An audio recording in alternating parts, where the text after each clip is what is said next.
J'ai reçu l'appel de mon avocat alors que je marchais sur la rue de Rivoli. Le vent glacial de décembre cinglant mon visage et le son des voitures résonnant entre les immeubles haussmanniens. « Claire, il faut que je vous parle d'urgence au sujet de l'héritage de Philippe, » dit-il avec une tension dans la voix qui me noua l'estomac. Je m'arrêtais devant la vitrine d'une boulangerie, l'arôme de pain chaud contrastant avec le froid que je ressentais intérieurement. Quand il révéla que l'appartement de Marseille était mêlé à des litiges complexes et des dettes cachées, j'eus l'impression que le pavé parisien s'était ouvert sous mes pieds. Cette ville que j'aimais tant, avec ses lumières dorées se reflétant dans la Seine, me semblait soudain hostile et lointaine, comme si tous les plans que j'avais faits pour refaire ma vie s'étaient effondrés en quelques secondes, ne laissant que l'incertitude et la peur. 3 jours plus tard, j'étais dans le TGV en direction de Marseille, observant le paysage français changer progressivement à travers la fenêtre embuée par la vapeur de mon café. Le voyage de 4 heures me donna le temps de digérer l'ampleur du problème qui m'attendait. En arrivant à la gare Saint-Charles, le soleil méditerranéen me frappait le visage, mais il ne parvenait pas à réchauffer le froid que je ressentais à l'intérieur. Marseille s'étendait devant moi avec ses bâtiments colorés descendant vers le port, l'odeur de poissons frais mêlée au sel de la mer envahissant mes narines. Je marchais dans les rues étroites du quartier du Panier, où chaque recoin semblait cacher un secret, jusqu'au cabinet de l'avocat local. Là, entre des piles de documents jaunis par le temps et le bruit incessant de la circulation extérieure, je découvris qu'Isabelle, la demi-sœur de Philippe, était déterminée à réclamer sa part d'un héritage dont j'ignorais même l'existence. La première rencontre avec Isabelle eut lieu au café La Caravelle, sur le Vieux-Port, avec les mouettes criant au-dessus de nos têtes et le mouvement constant des pêcheurs préparant leurs filets. C'était une femme d'âge mûr, les cheveux gris attachés en un chignon sévère, les yeux bleus qui m'étudiaient avec un mélange de curiosité et de méfiance. « Philippe ne m'a jamais parlé de vous, n'est-ce pas ?» demanda-t-elle, remuant le sucre dans son espresso avec des gestes précis et calculés. Tandis qu'elle parlait des affaires obscures de mon défunt mari, des prêts non déclarés et des sociétés fantômes, je sentais le monde que je connaissais s'effondrer comme un château de cartes. Le son des vagues s'écrasant sur le quai semblait amplifier chacun de ces mots, chaque révélation qui détruisait l'image de l'homme que je pensais connaître entièrement durant nos 15 ans de mariage, ne laissant que les débris d'une confiance que je croyais inébranlable. L'audience au palais de justice de Marseille fut fixée pour un matin pluvieux de janvier, lorsque le Mistral soufflait fort et que les rues semblaient désertes. À l'intérieur du tribunal, sous les lumières froides des néons et parmi l'écho des pas pressés dans les couloirs de marbre, j'affrontais Isabelle dans une querelle qui transcendait les questions financières. Pendant des heures, les avocats présentèrent des documents révélant une toile complexe d'affaires que Philippe avait gardée secrète, impliquant des investissements risqués dans des start-up technologiques et des prêts personnels qui compromettaient tout notre patrimoine. Quand le juge annonça une pause, je sortis dans la cour intérieure du tribunal, où la pluie continuait de tomber inlassablement sur les vieilles pierres. Ce fut à ce moment-là, en observant les gouttes d'eau glisser le long des fenêtres gothiques, que je réalisais que me battre pour cet héritage signifiait prolonger un mensonge et porter le poids des erreurs d'un mort pour le reste de ma vie. De retour à Paris, dans mon petit appartement du Marais, je pris la décision qui changerait tout. Renoncer à la partie la plus contestée de l'héritage et ne garder que ce qui m'était incontestablement dû. Je signai les documents un après-midi ensoleillé, assise à la terrasse d'un café de la place des Vosges, tout en observant des enfants jouer dans la fontaine centrale et des couples se promener main dans la main sous les arcades historiques. La sensation de liberté que je ressentis fut comme respirer pour la première fois après des mois passés sous des eaux troubles. Les semaines suivantes, j'établis une routine simple mais réconfortante.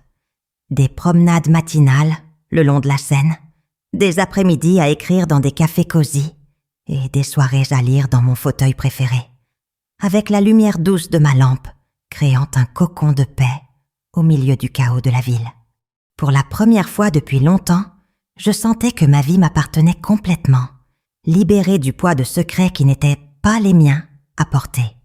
2 mois plus tard, alors que j'organisais les derniers documents de l'héritage, je trouvais une lettre scellée, adressée à moi, cachée derrière une photo de notre lune de miel en Provence.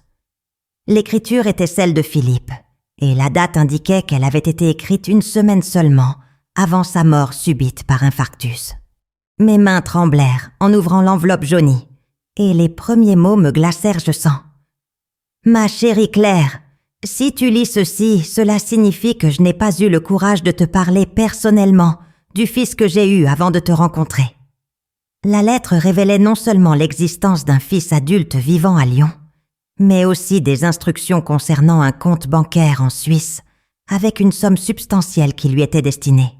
Assise dans la pénombre de mon appartement, avec le bruit de la pluie battant contre les fenêtres et le parfum de jasmin du jardin voisin envahissant la pièce, je réalisais qu'abandonner l'héritage de Marseille n'avait été que le premier pas d'un chemin beaucoup plus complexe et révélateur que je n'aurais jamais imaginé.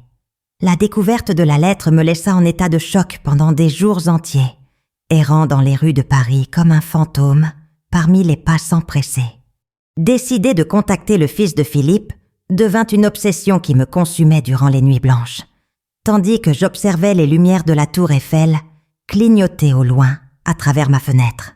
Après 1 semaine d'hésitation, j'appelai le numéro que j'avais trouvé parmi ses papiers personnels, et une voix masculine répondit avec un accent lyonnais caractéristique. « Allô, ici Thomas Moreau », dit-il. Et lorsque je mentionnai le nom de Philippe, le silence de l'autre côté de la ligne fut si dense que je pouvais entendre ma propre respiration accélérée. Je pris rendez-vous à Lyon pour le week-end suivant, au café Les 2 Garçons, près de la presqu'île, où le Rhône rencontre la Saône. Le voyage en train à travers la campagne française me donna le temps de préparer les bons mots, mais rien ne pouvait me préparer à ce qui allait se passer lors de cette rencontre qui allait changer nos 2 vies. Thomas avait les mêmes yeux verts que Philippe et la même façon de froncer les sourcils lorsqu'il était concentré. Des caractéristiques que je reconnus immédiatement lorsqu'il entra dans le café ponctuellement à 15 heures. Il portait un manteau de laine gris et une mallette en cuir usé, paraissant plus âgé que ses 28 ans en raison des rides d'expression autour de ses yeux. « Alors vous êtes la Claire dont mon père parlait dans ses lettres », dit-il, me tendant la main avec un sourire hésitant qui révélait la même fossette au menton que Philippe. Pendant 2 heures, nous avons parlé de la vie que Philippe avait construite loin de lui, des 20 années pendant lesquelles il avait grandi en croyant que son père l'avait complètement abandonné. Les larmes qui coulaient sur le visage de Thomas lorsque je lui montrais des photos de Philippe dans nos moments heureux étaient sincères, chargées d'un deuil complexe pour un père qu'il haïssait et aimait simultanément.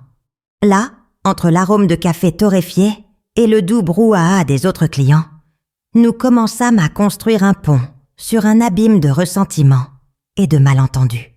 Les jours suivants à Lyon, Thomas me montra sa vie. Le petit appartement dans le quartier de la Croix-Rousse où il travaillait comme programmeur freelance et les lieux de son enfance où il avait grandi uniquement avec sa mère. Nous avons marché sur la colline de Fourvière où la basilique Notre-Dame domine la ville et il me raconta les nuits où il rêvait que Philippe reviendrait le chercher. Ma mère disait toujours qu'il avait une nouvelle famille, à Paris, que c'était plus important pour lui, confessa-t-il, la voix nouée, tandis que nous observions les lumières de la ville s'allumer au crépuscule. Ce fut lors d'un dîner au traditionnel bouchon chez Paul, savourant des quenelles de brochet et un Côte-du-Rhône corsé, que je pris une décision que je n'attendais pas moi-même. Je partagerais l'héritage suisse avec lui, non par obligation légale, mais par justice émotionnelle. Thomas refusa d'abord, disant que je ne lui devais rien, mais j'insistais sur le fait que cet argent portait le poids d'une culpabilité qui ne pouvait être allégée que par le pardon et la réparation. Le voyage en Suisse fut fait ensemble, dans un train qui traversait les Alpes françaises, sous un ciel bleu cristallin qui contrastait avec la complexité émotionnelle de notre mission. À Genève, dans la discrète banque de la rue du Rhône, nous découvrîmes que Philippe avait déposé une somme encore plus importante que ce qu'indiquait la lettre, accompagnée d'une seconde correspondance adressée spécifiquement à Thomas. Pendant qu'il lisait la lettre de son père à voix basse, sa voix tremblait à chaque mot d'excuse et d'explication que Philippe avait laissé concernant son absence forcée due à des problèmes financiers dans sa jeunesse. Le directeur de la banque, un Suisse méticuleux aux lunettes dorées, nous expliqua les procédures de transfert, mais je pouvais à peine me concentrer, observant Thomas digérer des décennies de douleur à travers les mots posthumes de son père. Nous sortîmes de la banque sous la légère neige qui commençait à tomber sur les rues propres de Genève, portant tous deux non seulement des documents bancaires, mais aussi le poids d'un pardon qui pouvait enfin commencer à fleurir entre deux personnes que Philippe avait laissées derrière lui. 3 mois plus tard, Thomas décida de déménager à Paris, louant un petit studio à Belleville, non loin de mon appartement du Marais. Nous nous rencontrions chaque semaine pour des déjeuners au Café de Flore ou des promenades au Jardin du Luxembourg, construisant progressivement une relation qu'aucun de nous ne savait exactement comment définir.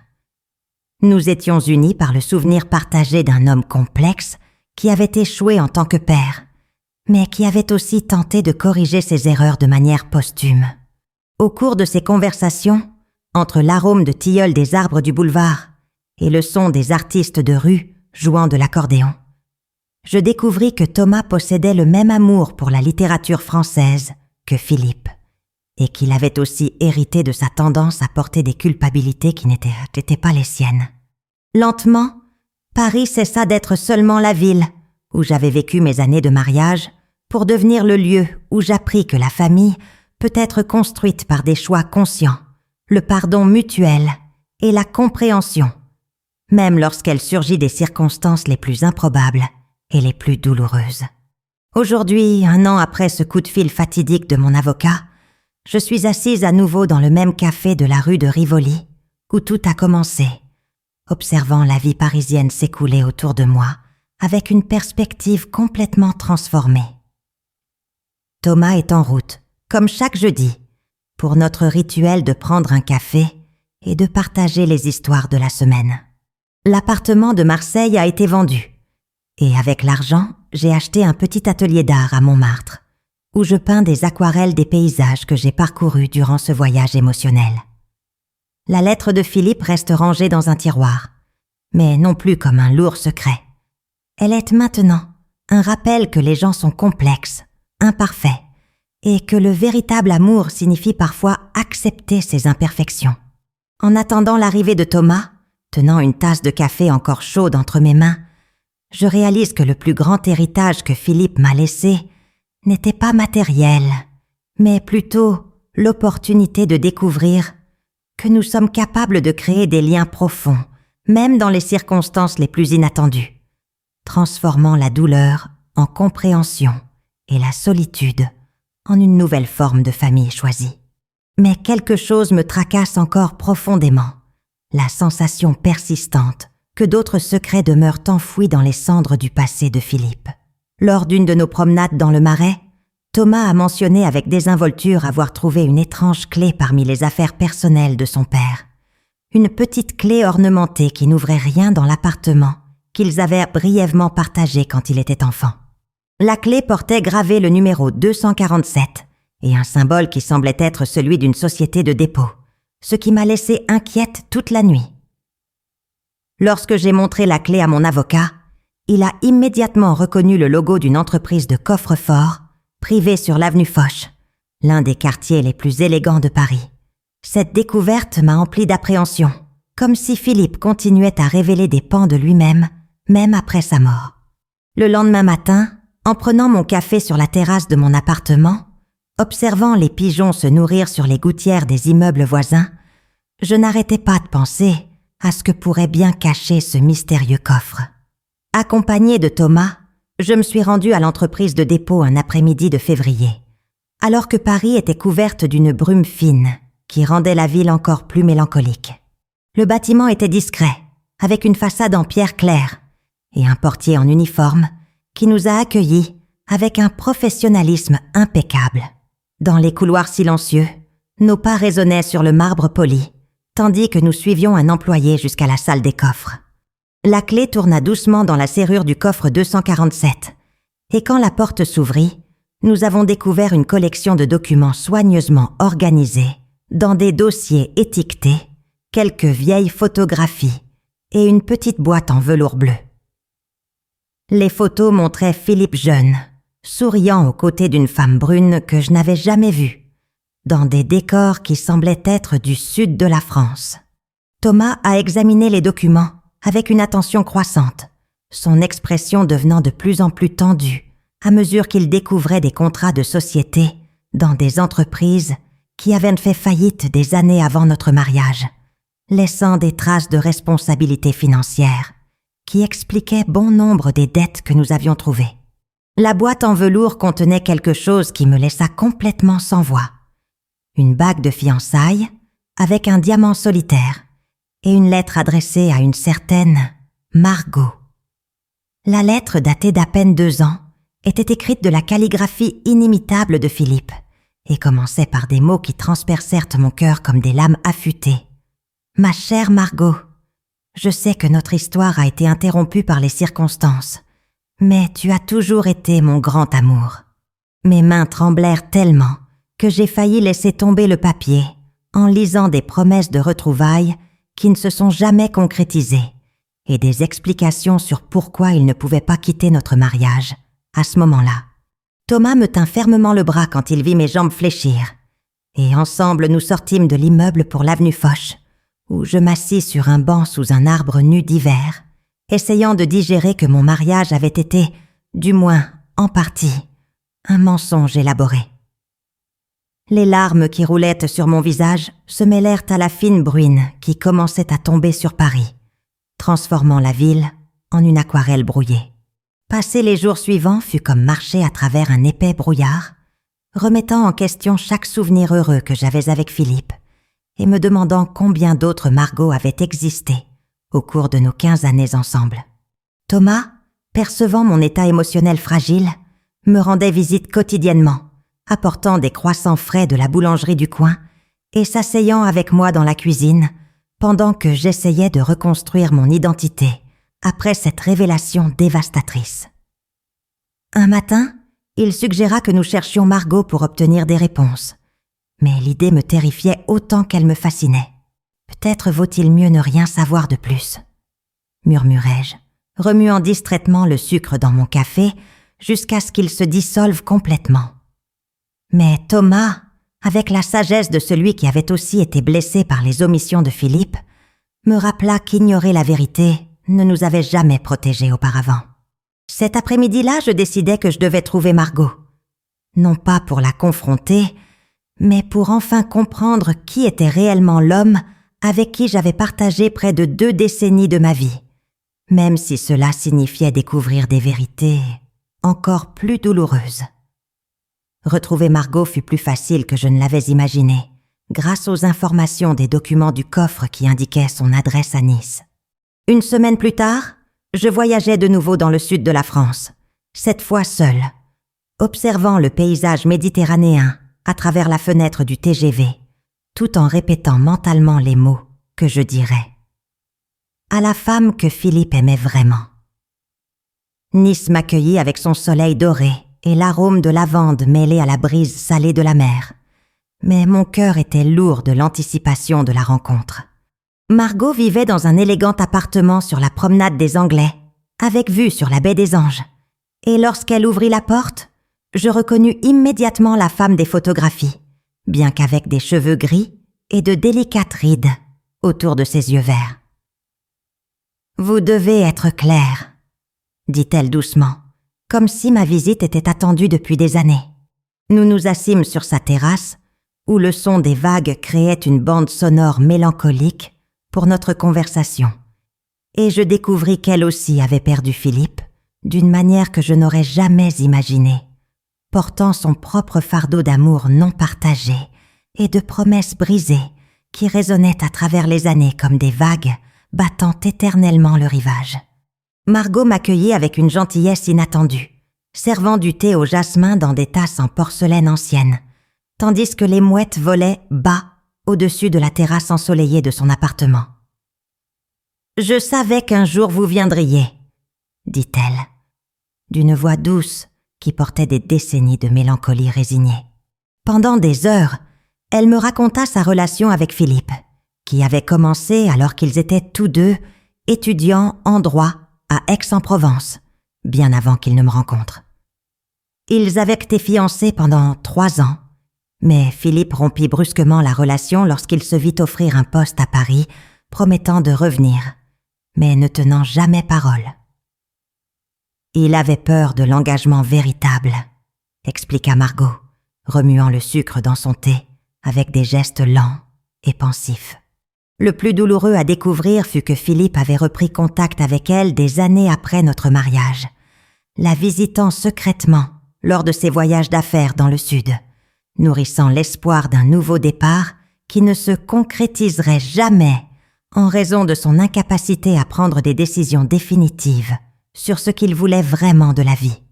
La révélation la plus choquante survint lorsque Margot me montra des dizaines de lettres que Philippe lui avait envoyées au fil des ans, toutes exprimant des regrets de l'avoir quitté et des déclarations d'amour qui me firent remettre en question tout ce que je pensais savoir de mon mariage. Il disait que vous étiez incompatibles, que vous étiez trop indépendante et qu'il se sentait étouffé, raconta-t-elle, les yeux baissés, visiblement mal à l'aise de partager ses douloureuses intimités. Assise sur la terrasse, avec la Méditerranée s'étendant à l'infini devant nous et l'odeur salée envahissant nos poumons, je réalisais que Margot et moi avions toutes deux été victimes de l'indécision chronique de Philippe. Elle avait gaspillé des années à attendre un homme qui n'aurait jamais le courage de choisir, tandis que j'avais vécu un mensonge élaboré, croyant être aimée complètement, alors qu'en réalité j'étais simplement l'option sûre et commode. L'après-midi déclinait lentement sur Nice, teignant le ciel de teintes rosées, tandis que 2 femmes qui auraient dû être rivales découvraient qu'elles étaient, en fait, compagnes d'une même profonde déception qui connectait nos douleurs de manières inattendues.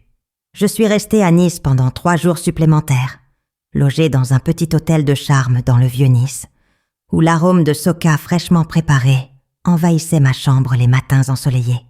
Margot et moi avons développé une amitié étrange et inattendue, unie par la compréhension mutuelle de la façon dont Philippe avait impacté nos vies de manière tout aussi destructrice. Nous marchions ensemble au marché du cours Saléa, parmi les étals colorés de fleurs et de produits locaux, parlant de nos rêves interrompus et des années perdues à attendre un homme qui n'avait jamais réussi à être sincère avec personne, pas même avec lui-même. « Vous savez, » dit-elle un après-midi, tandis que nous observions le coucher de soleil depuis la colline du château, « j'avais l'habitude de vous haïr de l'avoir épousé, mais maintenant je réalise qu'aucune de nous ne l'a vraiment eue.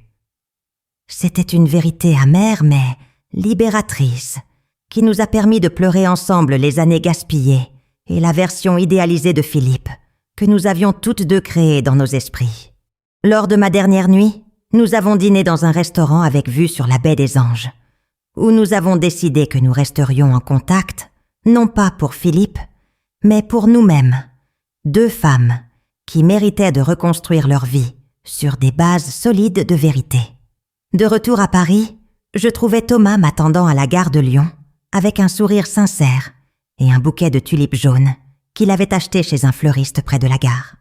Sur le chemin du retour en métro, je lui racontais ma conversation avec Margot, comment nous avions découvert que nous avions toutes deux aimé une illusion créée par la personnalité charismatique mais fondamentalement évasive de son père. C'est peut-être le moment d'arrêter d'essayer de comprendre Philippe et de commencer à nous comprendre nous-mêmes, suggéra Thomas, tandis que nous montions les escaliers du métro République sous la lumière dorée de la fin de journée parisienne. Les semaines suivantes, nous avons établi une routine réconfortante. Des dîners du dimanche dans mon appartement, où nous cuisinions des recettes traditionnelles françaises et parlions de nos projets futurs, sans l'ombre constante du passé. Thomas commença à suivre des cours de peinture avec moi à l'atelier de Montmartre, découvrant un talent naturel que Philippe n'avait jamais connu. Progressivement, notre relation évolua d'un besoin mutuel de guérir des blessures à une amitié authentique, basée sur qui nous étions vraiment, non pas sur qui Philippe nous avait forcés à être à travers ses secrets et ses omissions. 6 mois se sont écoulés depuis que j'ai définitivement clos le dernier chapitre de l'héritage compliqué de Philippe. Et aujourd'hui, je me réveille à Paris avec une sensation de paix que je n'avais pas ressentie depuis des années. L'atelier d'art à Montmartre a prospéré au-delà de mes attentes, attirant d'autres artistes amateurs qui, comme moi, cherchent à exprimer leur parcours personnel à travers la peinture. Thomas est devenu mon associé informel, utilisant ses compétences technologiques pour créer un site web qui promeut nos œuvres et nos ateliers. Les samedis matins, nous marchons ensemble au Père-Lachaise, non pas pour visiter la tombe de Philippe, mais simplement pour apprécier la beauté mélancolique du cimetière et réfléchir à la façon dont la vie peut prendre des tournures inattendues. Margot nous rend visite une fois par mois, apportant des spécialités de Nice et des histoires sur sa nouvelle carrière de professeur d'art dans une école locale. Nous avons découvert que Philippe, ironiquement, nous a fait le cadeau le plus précieux à travers ses erreurs. La capacité de construire des relations basées sur une honnêteté complète, quelque chose qu'il n'a jamais pu faire. Aujourd'hui, tandis que je peins une aquarelle de la vue de ma fenêtre sur la cour intérieure de l'immeuble, je sais que j'ai enfin construit une vie qui est vraiment la mienne, libre de secrets et soutenue par des personnes qui ont choisi d'être à mes côtés, non par obligation ou commodité, mais par un amour authentique et transparent.